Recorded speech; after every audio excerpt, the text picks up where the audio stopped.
Immortal and Martial Dual Cultivation, episode 307. Untuk melihat video selengkapnya, sahabat bisa kunjungi playlist yang telah Sabta Novel sediakan. Yuk mari, kita berimajinasi bersama dan masuk ke alur ceritanya.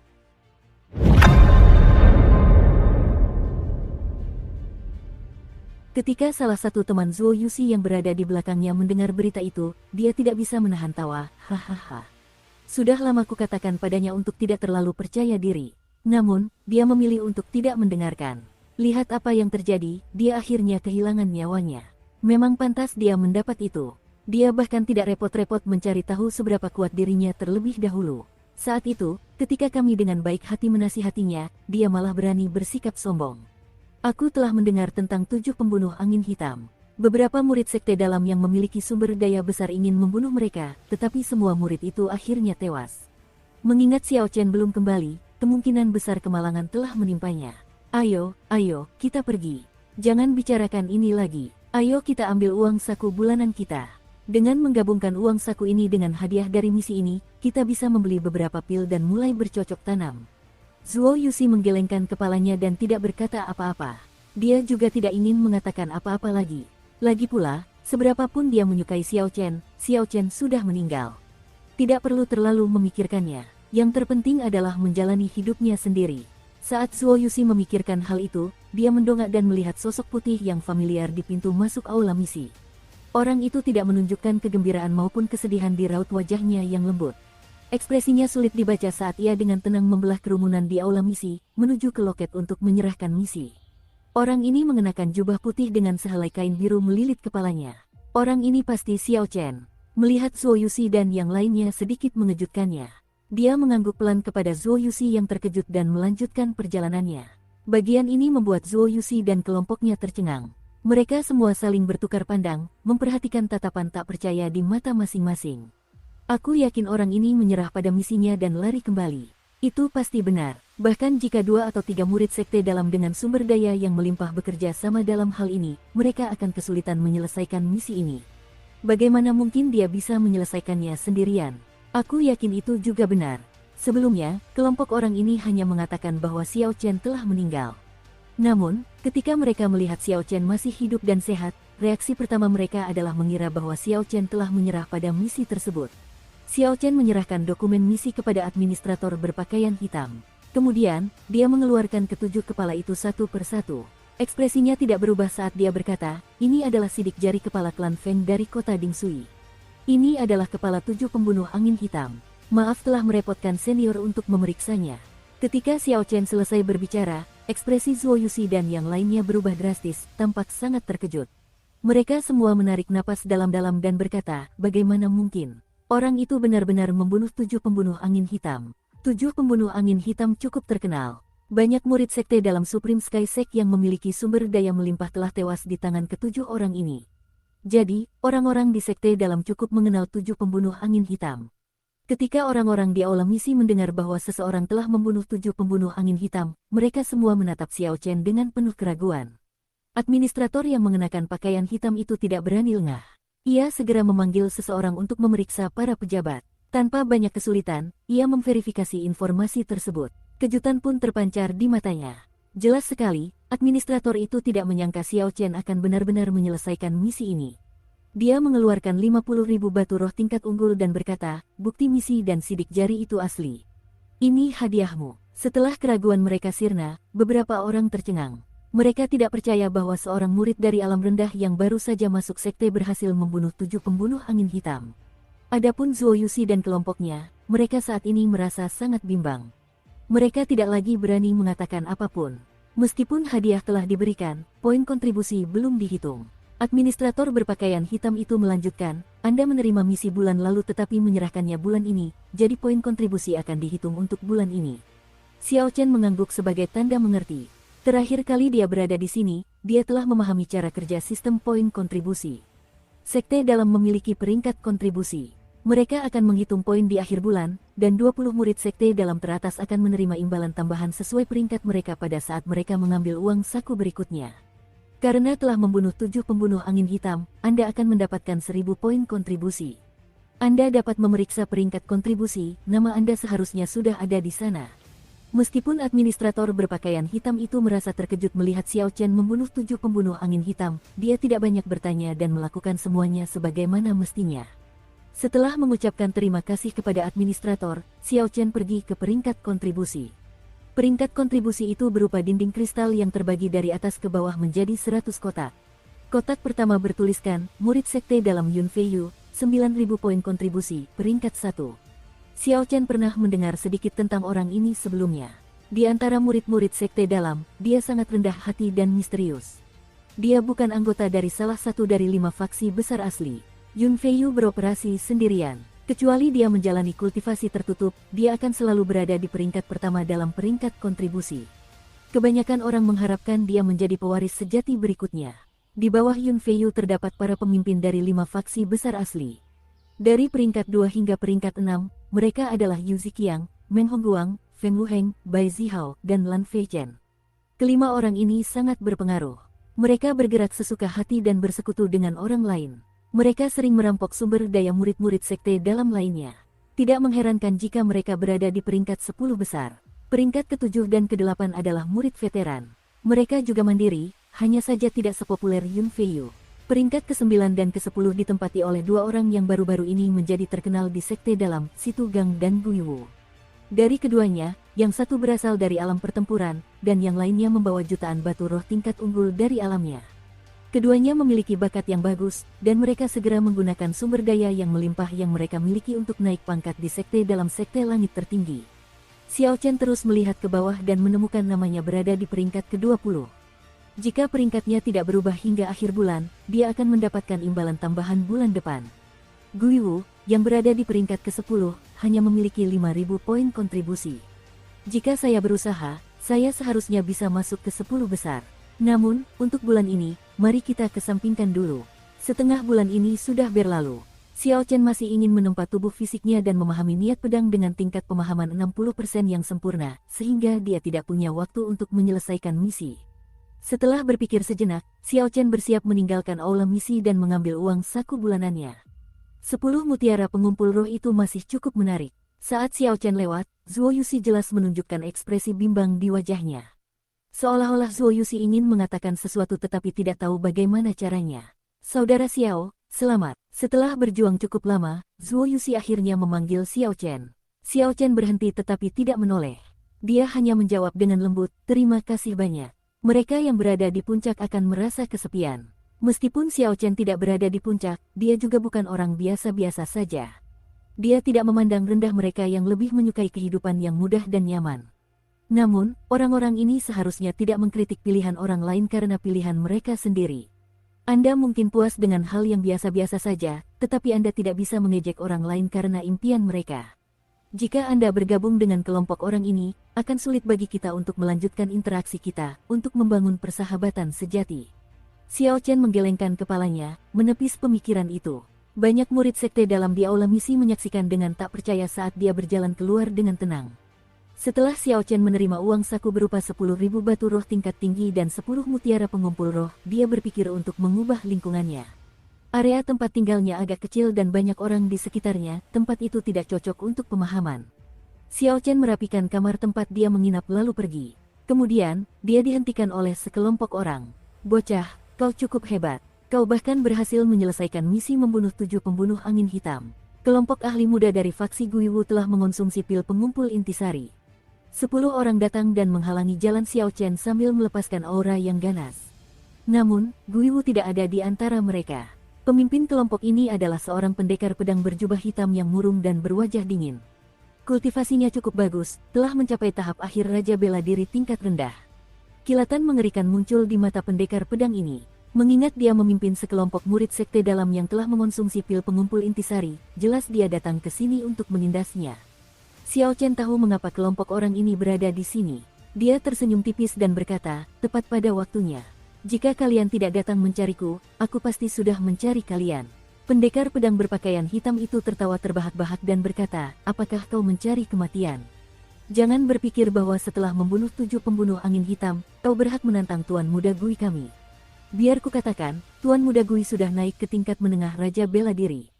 Dia akan masuk 5 besar peringkat kontribusi bulan ini. Seseorang di samping melanjutkan, sadarlah dan serahkan saja mutiara pengumpul rohmu. Akan sia-sia jika orang dari alam kubah langit sepertimu menggunakannya. Karena keunggulan jumlah dan Xiao Chen yang baru berada di tahap awal Raja Bela Diri tingkat rendah, kelompok ini sama sekali tidak mengkhawatirkan Xiao Chen. Mereka menyampaikan ancaman yang sangat kuat dalam nada bicara mereka. Keributan itu segera membuat penduduk sekitar keluar dan melihat. Gui Wu telah merampas mutiara pengumpul roh dari orang-orang ini, yang telah membuat mereka marah sejak beberapa waktu lalu. Sayangnya, orang-orang ini sendirian dan tidak sekuat Gui Wu, sehingga mereka tidak berani melampiaskan kemarahan mereka. Meskipun orang-orang ini melihat bahwa Xiao Chen berniat memberontak, tidak ada yang menyangka itu akan berhasil. Lagi pula, dia sendirian, dan Gui Wu telah naik ke tingkat Raja Bela Diri Menengah, memperkuat posisinya. Sekalipun Xiao Chen mampu mengalahkan kelompok orang ini, dia tidak akan bisa berbuat apapun untuk menghentikan balas dendam Gui Wu. Pendekar pedang berpakaian hitam itu menunjuk ke arah Xiao Chen dan berteriak tegas, serahkan mutiara pengumpul rohmu, jika tidak, lupakan saja keinginanmu untuk meninggalkan tempat ini. Kelompok orang ini sedang mencari seseorang untuk dijadikan contoh bagi orang lain, untuk menunjukkan kekuatan mereka sendiri. Mereka berharap Xiao Chen akan membuat keributan sehingga mereka bisa memukulinya. Hahaha, mari kita lihat bagaimana kamu akan menghadapinya. Xiao Chen tertawa, dan sosoknya melesat, melayangkan pukulan ke arah pendekar pedang berpakaian hitam itu. Pendekar pedang itu tersenyum dingin dan meletakkan tangan kanannya di gagang pedangnya. Bagus, Xiu. Saat pendekar pedang itu berbicara, Xiao Chen tiba-tiba mempercepat gerakannya. Ketika sosoknya berkelebat, ia meninggalkan bayangan. Xiao Chen bergerak sangat cepat, dan tinjunya tampak membesar di mata pendekar pedang berpakaian hitam itu. Bagaimana dia bisa secepat itu? Pemandangan itu membuat pendekar pedang berpakaian hitam itu tercengang. Dia baru saja menghunus pedangnya setengah jalan ketika pukulan itu mendarat di dadanya. Ledakan, intisari yang meluap di kepalan tangan meledak, dan udara bergetar. Kekuatan dahsyat itu juga membuat tanah berguncang. Kekuatan ledakan menembus kuintesens pelindung sang pendekar pedang, menyebabkannya muntah darah dan terpental ke belakang.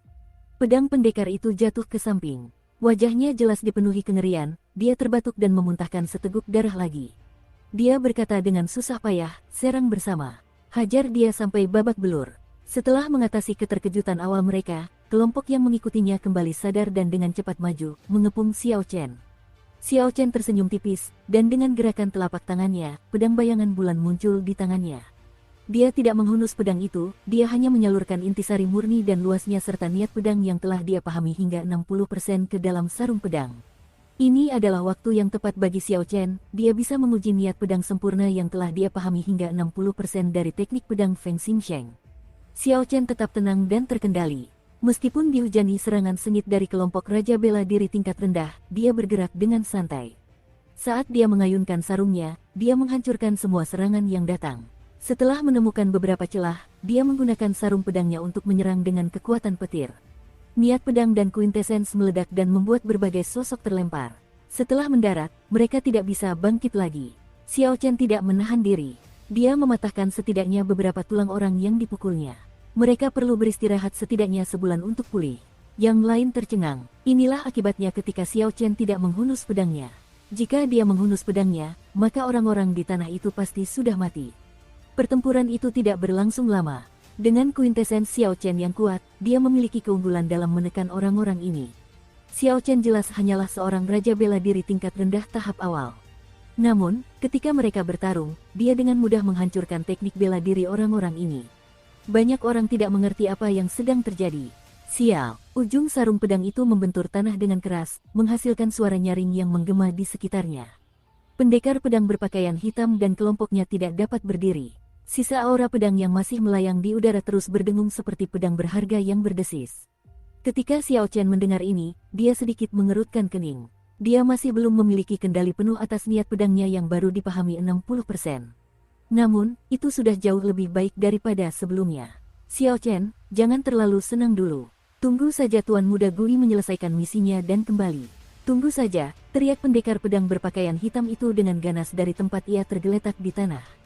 Xiao Chen tersenyum lembut. Ia berkata dengan tenang, kalau begitu, sampaikan pesan ini kepada Gui Wu. Aku, Xiao Chen, akan menunggunya. Jika dia tidak datang kepadaku, aku akan mencarinya sendiri. Sedangkan untukmu, kau bisa pergi sekarang. Di hadapan tatapan bingung orang-orang di sekitarnya, Xiao Chen mengangkat kakinya dan menendang pendekar pedang berpakaian hitam itu.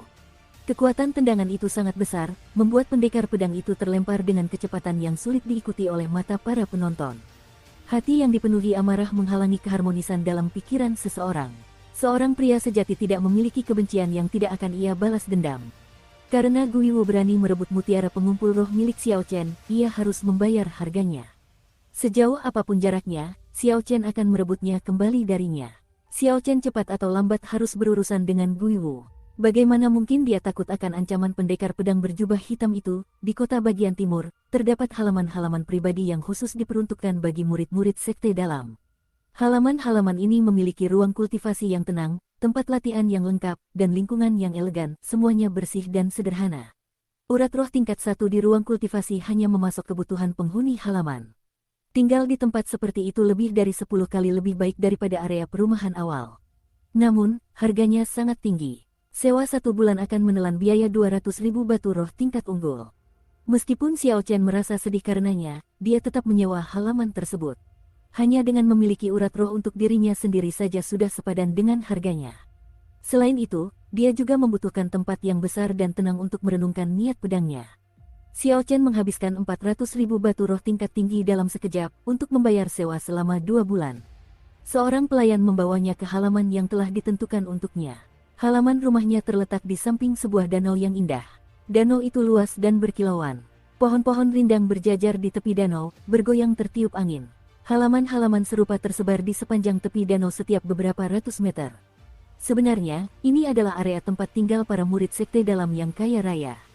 Hanya para murid sekte dalam yang kaya raya dan telah berlatih selama beberapa tahun, bahkan puluhan tahun, yang mampu membayar sewa yang mahal ini. Kebanyakan orang tidak akan mampu membayarnya. Kakak senior Xiao Chen, ini tempat tinggal barumu. Sudah ada pelayan dan pembantu di halaman. Jika kau lebih suka sendirian dan tenang, kau bisa menyuruh mereka pergi. Pelayan itu memandang Xiao Chen dengan hormat sambil menunjuk ke arah gerbang. Xiao Chen melihat sekeliling dan merasa puas dengan lingkungan sekitarnya. Kemudian dia berkata, kalian boleh pergi sekarang. Kalian juga bisa membawa yang lain. Minta mereka mengirimkan makanan seminggu sekali, dan itu sudah cukup. Setelah semua orang pergi, Xiao Chen berdiri di bawah pohon besar di taman. Dia mengingat kembali pertarungan antara Feng Xingsheng dan Ren Hua. Setelah beberapa saat, Xiao Chen memejamkan matanya, tidak memikirkan apapun. Dia mulai memahami inspirasi yang telah diperolehnya. Pohon-pohon di sekitarnya rimbun dan tinggi, lebih dari 100 meter tingginya. Saat angin bertiup, dedaunan berguguran, menari-nari di udara dan berputar-putar di sekitar Xiao Chen. Rambutnya pun berkibar tertiup angin. Saat itu, ia mengenakan jubah putihnya dan memegang pedang bayangan bulan dengan tangan kirinya. Matanya terpejam seolah tertidur lelap. 4 hari, Xiao Chen berdiri di bawah pohon besar ini selama 4 hari penuh. Dia tidak melakukan apapun, dia hanya berdiri diam seperti itu. Beberapa helai daun kuning hinggap di kepala dan bahunya. Ia tampak tidak menyadarinya dan tidak pula menyingkirkannya, ia hanya berdiri di sana. Xiao Chen tampak seperti patung di halaman yang sunyi. Jika ada orang yang datang, mereka tidak akan langsung menyadari bahwa ada orang hidup yang berdiri di taman itu. Pada suatu saat, Xiao Chen yang pendiam dan seperti hiasan itu tiba-tiba bergerak. Dia menggenggam pedangnya dengan tangan kanannya dan dengan santai menghunusnya. Dia tidak memperhatikan sudutnya. Dia tidak memiliki target atau tujuan apapun. Dia hanya menghunus pedang begitu saja dan menunjukkan apa yang telah dipahaminya dalam beberapa hari terakhir. Siu, seberkas ki pedang yang menyilaukan melesat ke udara. Angin kencang bertiup, dan dedaunan beterbangan kemana-mana, memenuhi udara. Ki pedang ini bagaikan pisau bedah yang presisi. Ia dengan lembut mengiris dedaunan di udara, membelah dedaunan di depannya menjadi 2. Kemudian, ki pedang itu lenyap dalam sekejap, berubah menjadi riak dan menghilang ke udara. Angin masih bertiup, dan dedaunan tetap beterbangan. Seolah-olah untaian ki pedang itu tidak pernah muncul. Setelah sekian lama, angin kencang mereda, dan dedaunan kering melayang ke tanah. Xiao Chen membuka matanya dan melihat sekeliling. Semuanya tampak sama. Jika bukan karena banyaknya serpihan daun di tanah, tidak ada yang akan tahu bahwa Xiao Chen baru saja mengirimkan seberkas ki pedang yang diresapi dengan 60% niat pedang yang dipahami dan 50% dari intisarinya. Seberkas energi pedang yang kuat muncul dan menghilang tanpa suara dengan cara seperti itu. Tidak ada aura yang bocor keluar. Saat Xiao Chen menyarungkan pedangnya, semuanya terputus dengan rapi, selesai dalam satu tarikan napas. Dia memperlihatkan senyum tipis dan berkata, akhirnya aku melancarkan serangan yang mengandung niat pedang yang dipahami sempurna hingga 60%. Namun, saya menghabiskan 4 hari untuk mempersiapkan serangan ini. Dalam pertempuran, lawan saya bahkan tidak akan memberi saya waktu sedetik pun untuk bersiap. Setelah berpikir sejenak, Xiao Chen mengeluarkan botol giok kecil dari cincin semesta dan menuangkan pil obat ke dalamnya. Ini adalah pil hati spiritual, pil obat tingkat 8 seperti pil pengumpul intisari. Pil ini dapat membantu pemahaman seorang kultivator untuk sementara waktu tanpa efek samping apapun. Xiao Chen memperolehnya dari murid Paviliun Langit Terbit, Liu Feiyu. Ini adalah saat yang tepat baginya untuk menggunakannya. Dia menelan pil hati spiritual, dan ketika energi penyembuhan menyebar, dia merasa kepalanya menjadi jernih. Proses berpikirnya meluas tanpa batas, mencapai beberapa pemahaman berbeda tentang niat pedang yang dipahami sempurna hingga 60%. Xiao Chen memang sudah memiliki kemampuan pemahaman yang tinggi sejak awal. Jika tidak tinggi, dia tidak akan mampu memahami teknik pedang 4 musim miliknya sendiri. Dengan fondasi seperti itu, pil hati spiritual memiliki efek yang jauh lebih besar padanya. Pil hati spiritual hanya bertahan selama 10 menit. Namun, dia memperoleh banyak hal dalam 10 menit tersebut, termasuk pemahaman yang lebih dalam tentang niat pedang yang sempurna. Siu, keraguan dan pikiran kabur Xiao Chen pun sirna. Dia melancarkan 3 serangan, masing-masing menggabungkan niat pedang dan ki pedangnya dengan sempurna, tanpa ada yang bocor. Selama 3 hari berikutnya, dia menyelesaikan 3 pil hati spiritual yang tersisa. Sekarang, ketika dia mengirimkan ki pedang, ki tersebut mengandung niat pedang yang dipahami sepenuhnya hingga 60%. Dia bisa melepaskan atau menariknya sesuka hati tanpa perlu banyak persiapan. Dia bisa menggabungkan niat pedangnya dengan ki pedang secara sempurna dalam serangan yang santai. Kemudian, Xiao Chen berlatih teknik pedang 4 musim di halaman. Tanpa diduga, setelah ia menguasai kendali sempurna atas niat pedang yang telah dipahami hingga 60%, ia memperoleh pemahaman baru untuk setiap gerakan teknik pedang 4 musim. Kekuatan dari First Clap of Spring Thunder, Burning to Desolation, Fated Person in Autumn Waters, dan Grieving Frost meningkat secara signifikan, memberikan kejutan yang menyenangkan bagi Xiao Chen. Setelah selesai berlatih musim semi, musim panas, musim gugur, dan musim dingin, dia merasa senang. Kemudian, dia berlatih gerakan terakhir dari teknik pedang 4 musim, siklus musim, dalam satu tarikan napas. Pada saat itu juga, pemandangan dari semua musim muncul di halaman. Bunga persik bulan April, meteor bulan Juli, angin musim gugur bulan Oktober, dan salju bulan Januari. Semua itu muncul bersamaan dan saling terkait. Xiao Chen mengayunkan pedangnya dan, dengan dukungan niat pedang yang dipahami sepenuhnya hingga 60%, kekuatan siklus musim berubah menjadi cahaya warna-warni. Ledakan, sebuah kekuatan dahsyat meledak, dan sebuah pilar air yang mengejutkan muncul di danau. Lebarnya 100 meter dan tingginya beberapa kilometer. Sekilas, tampak sangat megah. Xiao Chen tersenyum tipis dan menyarungkan pedangnya. Kekuatan yang menggerakkan pilar air itu seketika lenyap. Volume air yang sangat besar itu langsung jatuh kembali. Para murid kaya yang tinggal di daerah yang sama semuanya merasakan kekuatan itu. Mereka segera keluar dari halaman rumah mereka dan melihat sekeliling. Danau itu beriak tanpa henti. Namun, kekuatan luar biasa yang terjadi sebelumnya tidak lagi terasa, membuat semua orang merasa gelisah. Aneh, aku penasaran senior mana yang tadi sedang menguji teknik bela diri barunya. Para murid sekte dalam yang keluar semuanya menggelengkan kepala perlahan dan kembali ke halaman masing-masing dengan ekspresi curiga. Xiao Chen berbisik pada dirinya sendiri, kekuatan dari niat pedang yang dipahami sepenuhnya hingga 60% memang luar biasa. Tak heran Feng Xingsheng mampu mengalahkan Ren Hua dalam satu gerakan kala itu. Jika jenius dari alam pertempuran, Ren Hua, tidak melakukan peningkatan apapun, mengingat kekuatan Xiao Chen saat ini, dia yakin memiliki peluang kemenangan sebesar 70%. Xiao Chen, keluar sini. Saat Xiao Chen merenung dan bersiap untuk keluar, teriakan keras terdengar dari seberang danau. 18 pilar air yang saling terhubung menyembur keluar dari danau yang kini tenang. Xiao Chen mendongak dan menatap ke kejauhan. Ia segera melihat Gui Wu, yang baru saja menyelesaikan misinya dan bergegas kembali. Sekelompok orang mengikuti Gui Wu dari belakang, masing-masing memancarkan aura menakutkan dan niat membunuh. Di jalan di sepanjang B seberang, para murid sekte dalam dari daerah tempat tinggal Xiao Chen sebelumnya juga berlari ke sana. Jika tebakan Xiao Chen benar, Gui Wu pasti sengaja menyebarkan berita itu. Dia mungkin ingin mengalahkan Xiao Chen di depan semua orang, menegaskan kembali kekuatannya, mendapatkan kepercayaan dari faksi sendiri, dan memamerkan kekuatan faksi tersebut. Seminggu yang lalu, Xiao Chen melukai semua bawahan yang dikirim Gui Wu untuk mengumpulkan mutiara pengumpul roh. Jika Gui Wu tidak dapat membalas dendam, dia tidak akan mampu memantapkan dirinya sebagai tokoh utama di sekte dalam. Di masa depan, tidak ada yang akan mendengarkannya. Akhirnya kau datang juga. Aku sudah menunggu sangat lama. Xiao Chen tersenyum tipis dan mendorong dirinya dari tanah. Dia melayang ke udara dan terbang ke tengah danau.